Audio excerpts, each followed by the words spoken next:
Welcome to the Michael Singer podcast, presented by Sounds True, in partnership with Shanti Publications. For more information about Michael Singer's work, access to all prior episodes, and information about upcoming releases, we invite you to join us at michaelsingerpodcast.com.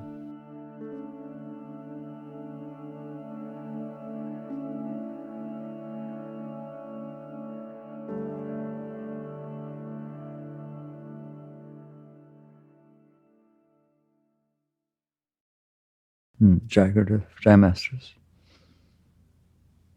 The deepest question in life, or a beautiful way to look deeply at life, is to ask the question, do I have problems? To which some part of you says, heck yeah, I have lots of them. I have lots of problems. It's very deep. It's a form of walking meditation to question what you call problems. Because what she calls a problem, he doesn't. What you called a problem yesterday, he didn't even think about today. And what you called a problem today, you might have a problem with a week from now. So are these things real? They keep coming and going and changing and being weird. But if I ask you, do you have problems? You got a list of those suckers, right? You got problems. Not only do you have problems, that's bad enough that you have decided you have problems. What do you mean I decided? If you decide it's not a problem, it's not. Did you know that some stripes on the road are white and some are yellow? Did you know that? Is that a problem? Do you know that Jupiter doesn't have rings, but Saturn does? I could sit here all day, and probably for the rest of all of our lives, and talk about all the problems there could be. Why do you have a problem that this happened and she doesn't? And you wake up and you realize, ready? Look at me. Because I decided it was a problem. You step on the scale. You gained a pound. Oh my God. Somebody said, I'll step on the scale. They gained a pound. Oh God, I'm getting my health back. Which is it? Guess what? You decide. Now take a breath. Is that true or not? I know, it's hard to listen to. Is it true or not that you decided what a problem is? I have jeans and they're ripped and they stand in the knees and over here and so on. Hey, it's cool, isn't it? I have jeans and I'm poor and they're hand-me-downs and they're all worn out and I'm embarrassed to go to school. Is it a problem or not? Okay? You go for a haircut. And you tell the stylist how you want the haircut. Did you notice that around the ear, 1/4 of an inch is cut off not exactly where you wanted it? Is it a problem? You know those mirrors in the hotels, probably have them at your house too, where you turn them over and, oh, what's that, right? And you turn them back, right? And you turn and you're looking at it and you say, well, my complexion looks okay, right? And you turn it over. Oh my God, I have pits in my face. Is it a problem or not? Okay, making a point? It's hard to understand because you don't live it. You decide what your problems are. Take a breath, right? But what about the big things? Like death. That's a problem. Really. Every single thing that ever lived died. And you call it a problem. How can that be a problem?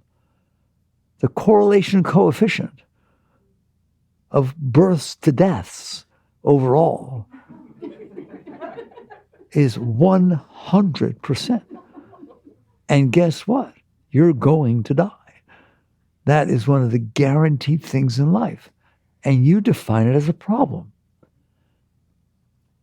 Now we're getting real? How can there be a problem? It happens to everybody. How is a problem?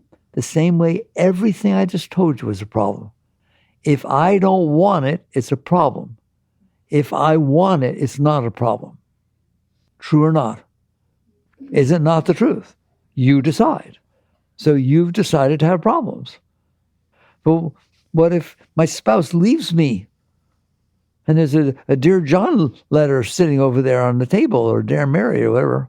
And I pick it up and I read it, and then basically the spouse says, I've had it, I'm leaving, and I'm never coming back. You can keep the kids, all right? And what if that relationship was really not so good at all for a very, very long time, but you're Catholic? Not allowed to get divorced. You pick that letter up. Is that letter a problem now to you? No. And let's say you're very attached and scared and blah, blah, blah. That's a major problem. Who decided? I know you can't hear this. You're laughing, but you really can't hear it because you think there really are problems. You are deciding what the problems are. That's why they're so different for everybody. And so basically, that's why I teach one of the levels I teach all the time.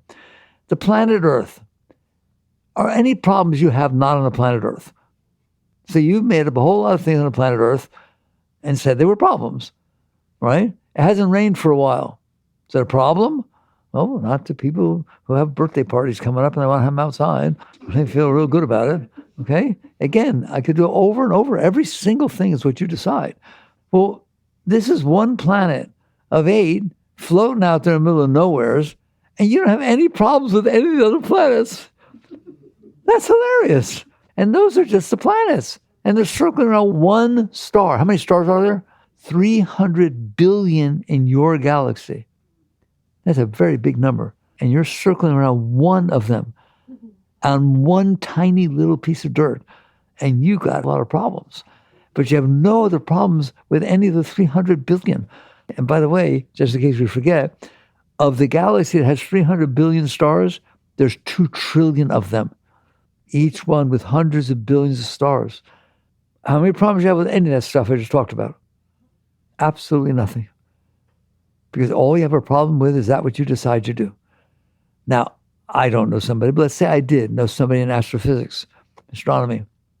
They were writing their dissertation on the orbit of some binary star, 40 light years away, okay? And they write it and so on. And just before they turn it in, the James Webb Telescope happens to turn itself to that and finds out that every single thing you thought you found was wrong. You now have a problem with a binary star light years away, right or wrong. Am I getting through to you? You're doing it. Otherwise, it just is what it is, and you're experiencing it. And if you don't label it as a problem, it's not a problem. What is it? It's an experience. It's an event. It's a learning experience. Do you have experiences in your life? Did you learn from them? You learn from them. If they didn't happen, you wouldn't know that. Every single thing that happens is an event that you get to experience. There are no problems. Now I've said it. There are no problems. You have a problem inside. What's the problem? That inside I make up problems. That's the problem. And now you get down to what normally I talk about. Why are you doing this? You're all doing it. Everyone's done it. Why? What's going on? There's just a universe here, and you get to experience it for a few years, very few years. This planet you have so much trouble with. Been here for 4.5 billion years, not million, 4.5 billion years. How long are they going to be here? 80, 90? Wow. Kind of hard to handle, right? They've been here for 4.5 billion years. Kind of did okay. The sun is always shining. It's been shining for 4.5 billion years. Is that okay with you? You sure? Okay. Well, not really, because, it's hot, it's dark, it's cloudy. Where's the sun? I don't like it when there's not a sun. I get depressed. I just told you, it's doing the same thing for 4.5 billion years. And you're doing that? There's a perfect example of what you're doing. Because it's just shining out there the same, exactly all the time. And you're doing this about that? Yes. All right. Is it fun doing that about everything? Are you having a good old time? No. I'm suffering. Whoa. That word suffering, somebody else used that word suffering. I think the Buddha used the word suffering. And the Buddha came up with his noble truths. And his first noble truth was, ready? all of life is suffering. Now, that's pretty negative. You're supposed to be a positive dude. What are you talking about? All of life is suffering. I just showed you all of life is suffering for everybody. Not every second, but overall, you're suffering. Let me ask you a question. Do poor people suffer? That's easy to say. Do ultra-rich billionaires suffer? Are you sure? They do it very publicly nowadays. They sue each other. What goes on is unbelievable, isn't it? Come on. You sure you want to be one? Net result is everybody's suffering. So Buddha said all life is suffering. Okay, that's a great understanding, Buddha. We see that. People are suffering. They always have. How does that help us? Because he had the second noble truth, which now that we've had this discussion up to this point, maybe you'll understand a little bit better. He said, the cause of suffering is preference. It's often translated into desire. I choose preference. Why? What is a desire? A preference. If you don't have a preference, you don't have a desire, do you? You know what a desire is? A preference you're really strong about. You grab at it, I want it. But it's a preference, is it not? The root is preference, not desire. Desire is the result of a preference. The cause of suffering is preference. Now, why do I say that? I just told you that all of your suffering, all of your problems are due to your preferences. I don't want it to be hot. I don't want to die. I don't want to do this. I don't want her to leave me. I don't want anybody to talk to me like that. I don't want anybody to not talk to me the way I want them to talk to me. I don't want anybody to make me feel bad. Oh, you have a few preferences? Answer me. Are those not preferences? And doesn't it ever have different ones?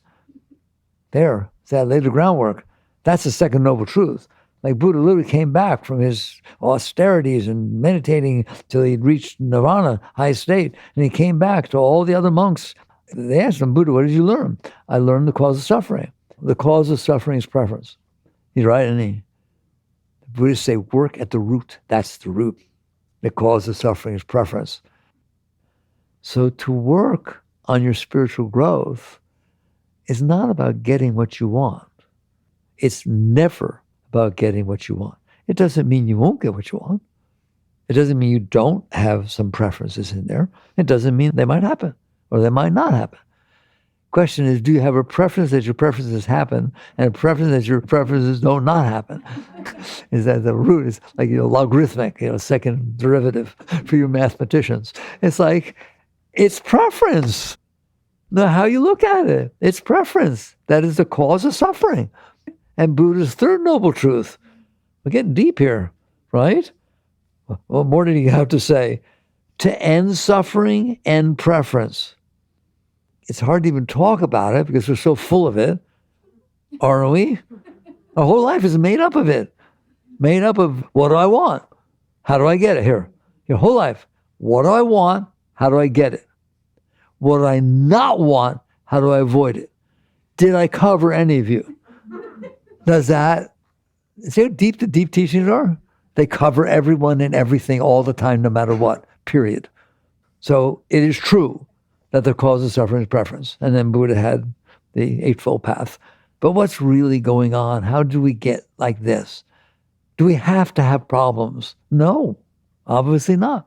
If you stop defining things as problems, what you have is experiences. And don't worry, you're not going to run out of them. Well, what about death? That's my favorite. Why?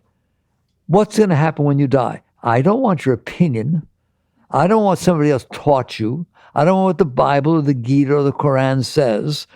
What's going to happen when you die? You know what the right answer is? I don't know.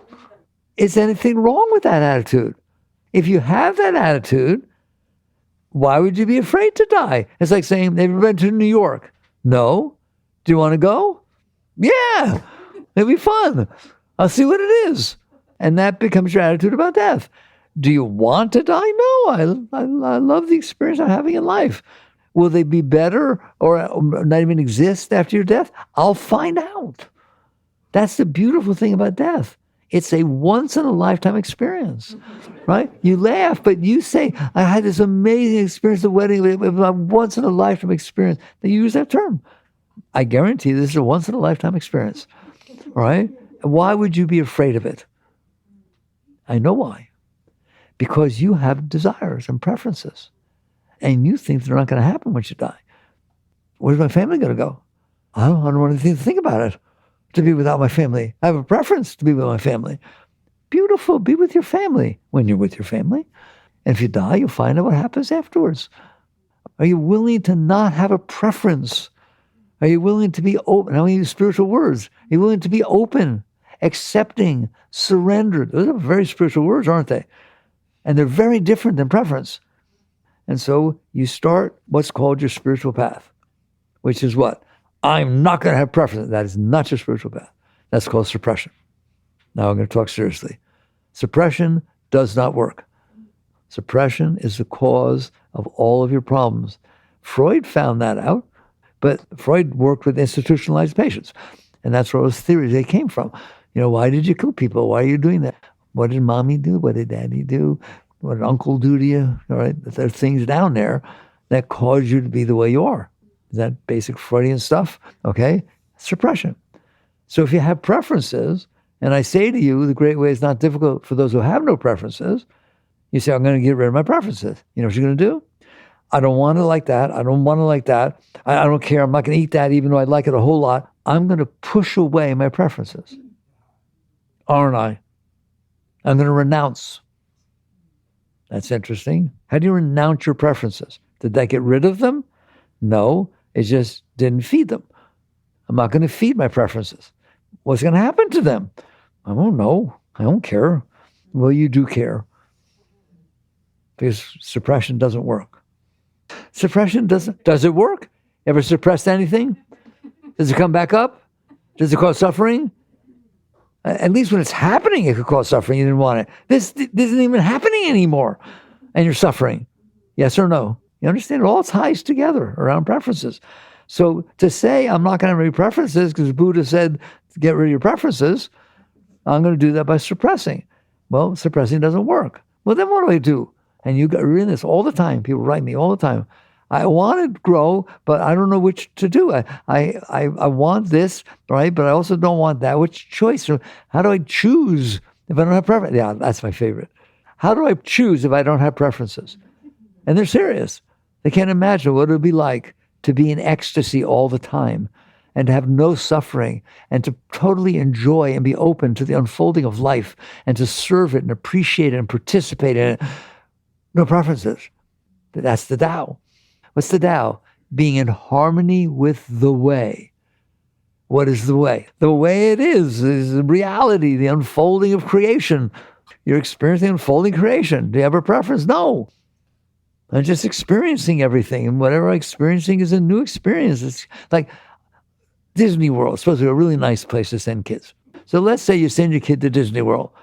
I don't want the kid to have preferences. He or she's not going to have a good time. I don't want there to be lines. I don't want it to be hot. I don't want someone I don't know to ride on the ride next to me. Can you ruin Disney World with preferences? Can you ruin your experience on the planet Earth with preferences? All right? So you have them there. That's the starting position, is reality. What are your opinions? Your preferences. Your hopes, your preferences. Your dreams, your preferences. Anybody catching on yet? These are things we're taught. I'm not allowed to talk like this. Your hopes and dreams are sacred things. They're preferences. You want to know how quick they can change? I have a dream. He's the man or woman of my dreams.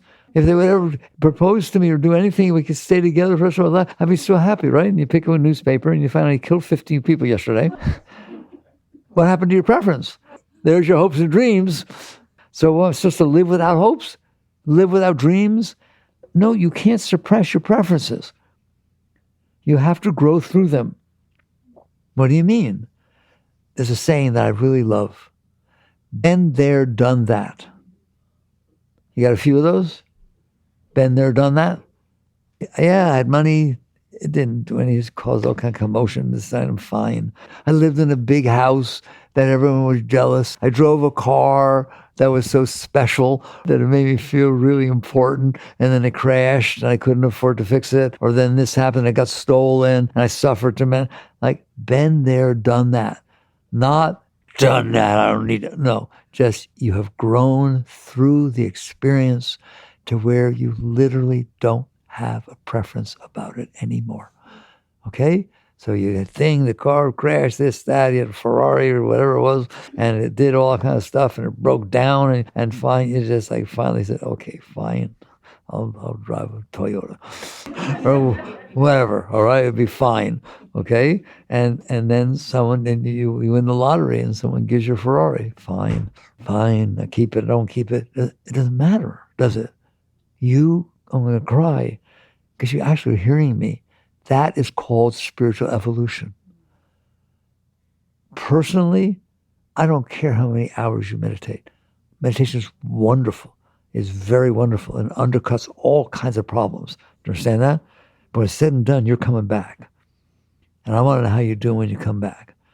When you're going to deep, and again, I'm not talking against meditation. Believe me, I have lightning strike. My guru is all about meditation, all right? But I want to know, go into a good 2-hour meditation, come down filled with Shakti, peace, beauty, and have the phone ring and not know who it is, and see how long it takes for your stuff comes back. That's extremely important to notice that. Believe me, I'm not telling you not to meditate. Meditation is wonderful. It's a very important part of the path because it helps center you enough to be open to the experience that you're having. But if you then go hide off somewhere and don't have experiences, you're coming back because you still got stuff. The very fact that you had to go hide and can't handle reality means you're not done. So you wake up and you realize suppression, pushing away my preference doesn't work. So what do? Doing them doesn't work either. I prove that all the time. There's a food that he really, really likes, okay? It's French, and there's the finest French chef on the planet today, and I love him so much that I'm going to pay for that chef to fly over here to make him a meal of exactly the dish he loves. Okay? What's that going to be like? Whoa, I guarantee you he's blown away. But he got his preference. When you get what you want, it's nice, isn't it? Don't deny it. Don't lie. When you get what you want, it's good. It feels good. Shakti flows. People don't even know it's called Shakti. I ate that every bite. I just melted. I felt like I was in God. You were. You were. You literally were, because you weren't resisting. It had the effect on you to be completely open. Sunsets can do that. Don't deny anything. It's beautiful to accept truth. When you get what you want, it feels good, really good. And if somehow you got exactly what you wanted, and miraculously it just happened, you say God did it. Well, what if you miraculously get what you don't want, the opposite of what you want? Did God do that too? No, that's the devil. Give me a break. You decided. That's really funny. You got a lot of power around here. Okay? So basically, what do you do with preferences? If you suppress them, then they bring all kinds of problem down. It's like a virus. They eat away at your lower self, and just all kinds of junk comes up, and it's not good. Suppression is not good at all, ever. Sometimes you have to hold it away a little bit because you can't handle it and you're going to get weird, right? But then you come back and deal with it. You have to. You understand that? But so suppression doesn't work. Well, how about expression? How about if I go out there and I really feel good if I get what I want? And that's what I'm doing. I'm going around and getting what I want. Well, what if you're not getting what you want? I'll never talk to them ever again. I'll push it away. I'll sue them. I'll do whatever I need to do to make sure that thing goes away. I don't want to see it ever again. Don't talk to me that way. Don't do that. Don't ever stand against me. Don't ever do anything I don't want, or you're going to pay for it. Well, that's a really good, man, now we got it. Now we're going. Now we're not suffering. Now we're not suffering. Show me somebody who can't handle anything and makes everything be the way they want, or there's so much trouble that will go on you. Okay? They can't handle anything. They can't handle anything. So they have to make it be the way they want it to be. So not only do they suffer, but everybody suffers. So giving in to your preferences is a major cause of suffering. Well, let's say you get what you want. Really, you always wanted it. You wanted that person to like you, and now they do. Are you afraid that they might do something wrong? You're afraid that, what should I wear? What would he like? What would she like? Well, he liked it yesterday. I can't wear the same thing. It'll be smelly. He wouldn't like that. So, do you ever worry about losing what you want? Do you ever worry about not getting what you want? Oh, I see, you're suffering already. It is not about getting what you want. It is not about trying to get what you want. It is not about working to get what you want, because every one of those things makes you suffer. And then you get it, and then you're afraid of losing it. Now, I didn't finish my story about that chef, because that came over real nice to him, and that French chef was phenomenal. And I guarantee you that person loved that meal. And I'm so loving to him. I love him to pieces. That's why I'm giving him such good food. And I have the money to do it. I'm going to say, would you like the meal again tomorrow? Whoa, you kidding? Because if I don't get it tomorrow, watch this. If you get what you want and then you lose it, you suffer. I forgot to tell you about that one. So if he eats that meal and it's the best meal he ever had, you better feel sorry for him. Because then no meal he ever has again will be what he wants. But I'm going to make sure it's not that way. That chef's going to stay here and cook him that meal again. He gets to have, now he'll look forward to it. That's really great, okay? And so he gets the second time, right? And guess what? I'm going to do it 3 nights in a row. This is your special time, right? And then I'm going to ask you, how about for breakfast? Yeah, I guess. How about for breakfast, lunch, and dinner 5 days in a row? Give me Brussels sprouts or something. I don't want to know. You will not like it anymore. So not only does it not work to get what you want, there's this law of diminishing returns. There's a law of diminishing returns. You just saw it with his food. Is that not true? Let's get personal. What's that first kiss like? The first kiss that hadn't happened yet and you love this person so much. How often does that happen? Well, how about never? Because there's never again can be the first kiss. And how often do you sit there and say, you never close your eyes anymore when you kiss my lips? All of a sudden you anticipate and compare. Ever compare? In other words, getting what you want doesn't work because there's a law of diminishing returns. Getting what you want doesn't work because you're afraid you might lose it. Getting what you want doesn't work because if you can't get it, then you really suffer. Oh my God, how many ways can I teach you that getting what you want doesn't work? For the moment it works when you get that first baby, but then you got to start running for another one, don't you? People got to try a different relationship or why it's not working. But you said you love this person. I did, but it's just maybe there's somebody I will. That's my favorite, right? Here's this person you love more than anything in the whole world. And a friend comes up to you and says, are you going to get married? No, I don't think so. Not yet. Why? You know, I always told you when I was in college and stuff that I never loved anyone enough to feel I want to marry him. And now this person, I feel that. How do I know there's not somebody out there more that I will love more? And I'm giving up that opportunity. How will I know that? Guess what? You won't, will you? You see what I'm saying? There's no win in this stuff. Look at me. So suppressing your preferences, I guarantee it doesn't work. Expressing, making your life be about expressing your experience, your preferences, getting what you want and avoiding what you don't want.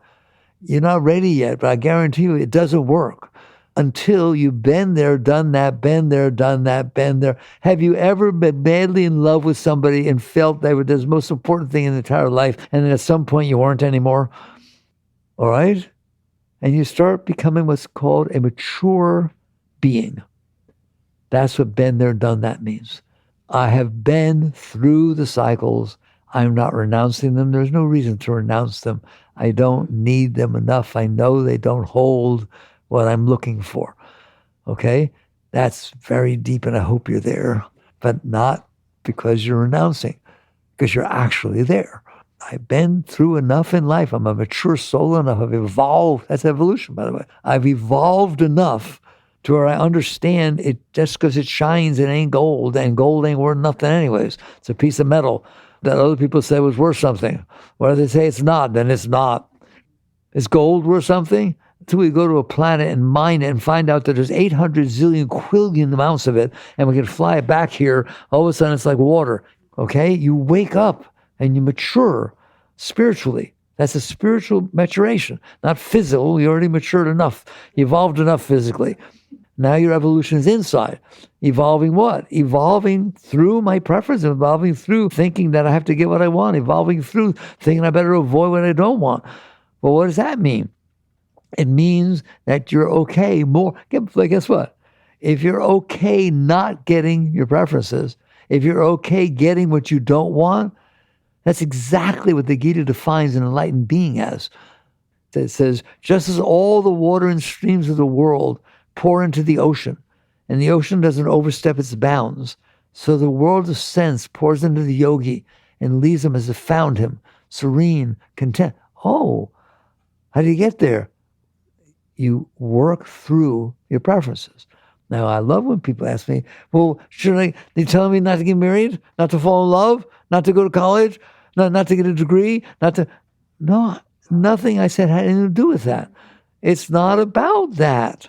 It's about something much deeper than that. So it's not about not going to school. No, it's about where you are. You work your way through that. But you don't work your way through it thinking it's going to solve some problem. You work your way through it. Okay, I'm going to get married. Will it work? I hope so. Now, of course it will work. Okay, fine. And then by the time we're in the third or fourth marriage, we get along pretty well. That's will work well. You learn unless you suppress. If you suppress through the problems with first and second marriage, you're worse. Are you hearing my drift? You go through what you need to go through to have gone through it. That's it. There's nothing more to say about it. But how do I know if I need to go through it? You'll find yourself going through it. But what if it didn't turn out well? Mazel tov. Congratulations. Learn. Just do your best, and wherever you are, to the best of your ability, you go through what you need to go through. And I'll tell you, that's my experience in life. How do you know you need to go through it? Because you're in it. You somehow got in it. But wasn't that wrong if it didn't work out? Of course it wasn't wrong. It was a learning experience. And you have to go through your learning experiences so you can been there, done that. There, have we communicated? Now, understand life a little bit better? Well, what if something happens that's just miraculous and it's so good and it makes me so happy and God did that? Well, that's a learning experience. Don't say, but it won't last, I don't want it. That's renunciation. That's ridiculous. Grow through what you need to grow through. But what happens is it was working and now I'm getting all disappointed because it's not working and they get all upset. There you go. Good. You're learning. You're learning that it glimmered and didn't turn out that way. That means that I'll never date again? No, it does not mean that. It means that you're a much more mature dater. Somebody's not jumping because somebody looks good or jumping because somebody has money or jumping because somebody, happens to have the same name as your sister who died some years ago. We're weird, aren't we? Right? You actually become deeper because you went through the experiences you went through. This is the spiritual path. Okay? But ultimately, though, how do I make decisions? Okay? Be quiet. You have a pole star, as a master called it, a pole star, that in the midst of every single thing you're going through, there's something deeper inside saying, this is all about liberation. Everything I'm going through is the purpose of my freedom, of my growth. That's the meaning of it. And that way, nothing's wrong, nothing's right, nothing's better, nothing's worse. It's all taking me to God. It's all pulling me up. And if everything goes wrong, I'm learning the lessons that I need to learn to be in a life where everything's going wrong. That was Job. I mean, there were so many examples of this stuff, even in the Bibles. You understand that? All right? It's like, I want to go through what I need to go through so I'd be free. And that's how you lose your preferences. They're not real. They're things you made up. We said that to start with, didn't we? They're just things you made up. Okay? So they're fine. They're not wrong. They're not good. They're not bad. His preferences aren't right and hers aren't wrong. Stop that. So basically, you understand. Ready? I'm going to cry. Everything's fine. Everything is fine. You are going through what you need to go through. They're going through what they need to go through. No matter how extreme it is. Is there karma? Now let's talk spiritually. You never hear me talk about karma. Why? Because y'all don't understand it.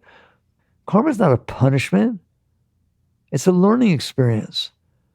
If you did something and it hurt somebody and it comes back, that will eventually let you see what it was like to be hurt. Let you see what it was like to the consequences of not being conscious enough to care about somebody else more than yourself. then it's a good thing. I'm glad it came back. Say thank you. Thank you for the teachings. People come to me, they say, but I have guilt. I have terrible guilt about something I did in the past. And they're serious, and you can feel it, the trouble they're having in their heart and so on. And I always ask them the same question. If the exact same situation happened again, would you do the same thing? Every single time, with great passion, they say, no, of course not. I would never do that again. Then you learned. Appreciate it, like it, honor it, respect it, say thank you. That's not guilt.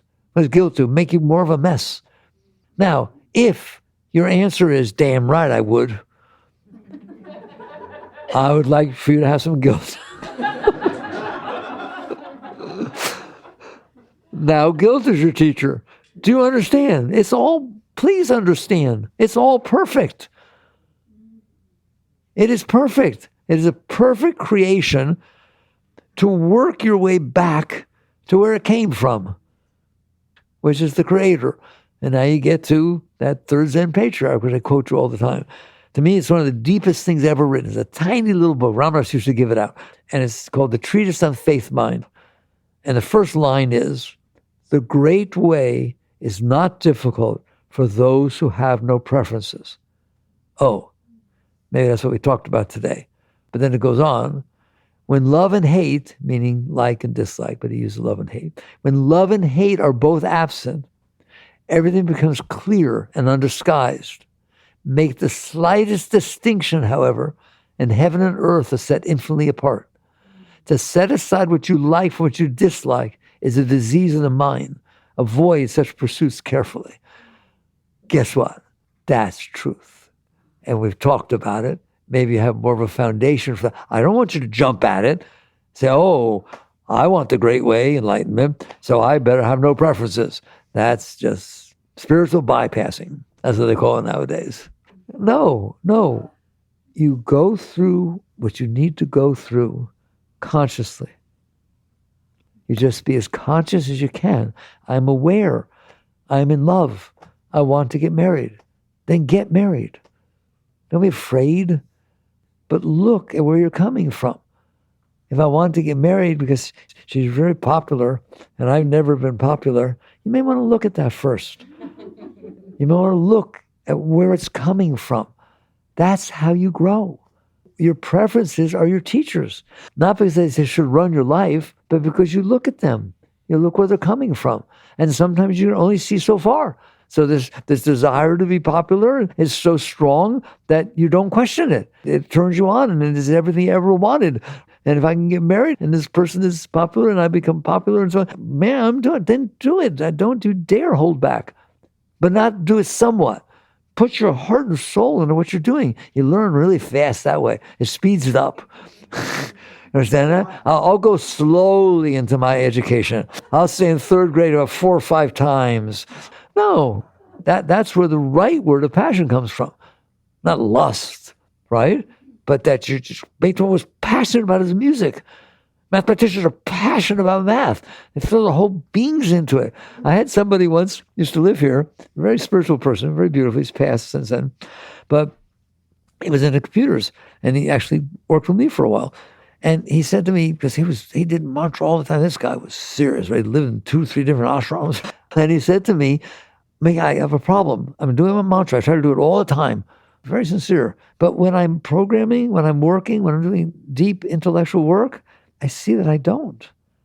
I just, it's not there, all right? And then I come back, oh, you didn't do your mantra. I said, well, where were you when you were doing the work? He said, I don't know. I just merged into something. I was just completely one-pointedly involved in what I was doing. That's called pratyahara. I mean, that's yoga. That's so much higher than mantra's, not even close. That's where mantra's supposed to take you. Do you understand that? You merged the deep teachings are when the experiencer and the experience become one. I don't usually talk to these levels. That's it, man. That's enlightenment. When the experiencer and the experience becomes one. What does that mean? The consciousness got so completely lost in what it was doing, its involvement in the music, in the math, in the intellectual thought, in love, just to where there's not you anymore. There's no one in there. Am I doing this right? I don't know. Will I get the Nobel Prize?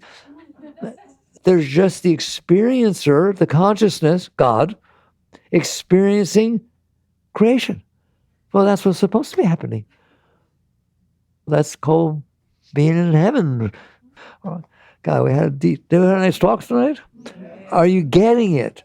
You go through what you need to go through. How do you need to go through? Because you find yourself in it. That's how I look at it. Sit there, I make a decision. Will this be good for my growth? Or will that be good for my growth? Should I meditate or should I go to satsang? You're just being neurotic.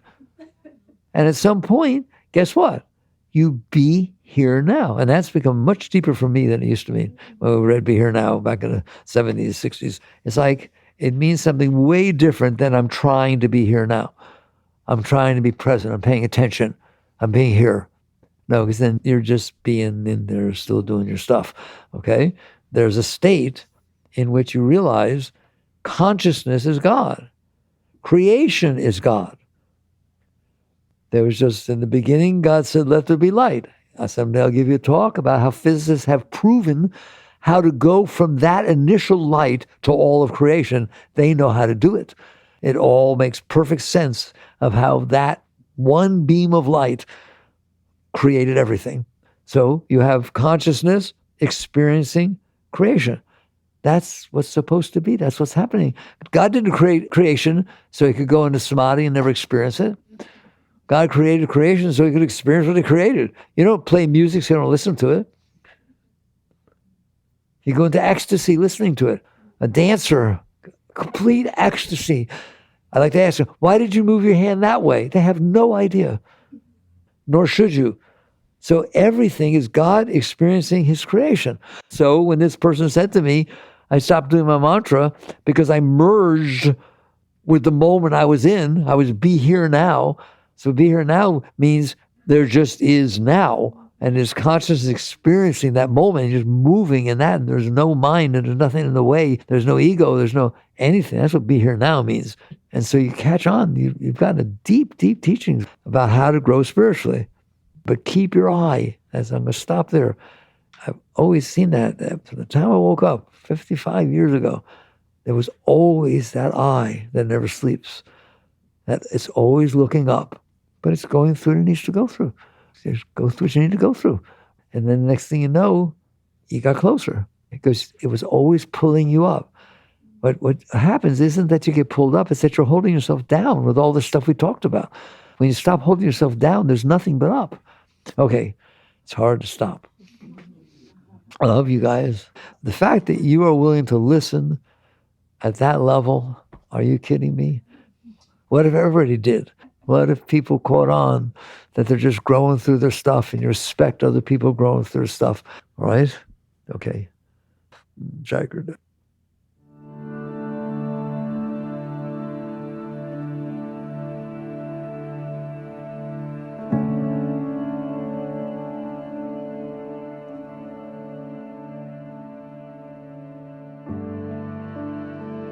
You've been listening to the Michael Singer Podcast, produced by Sounds True in partnership with Shanti Publications.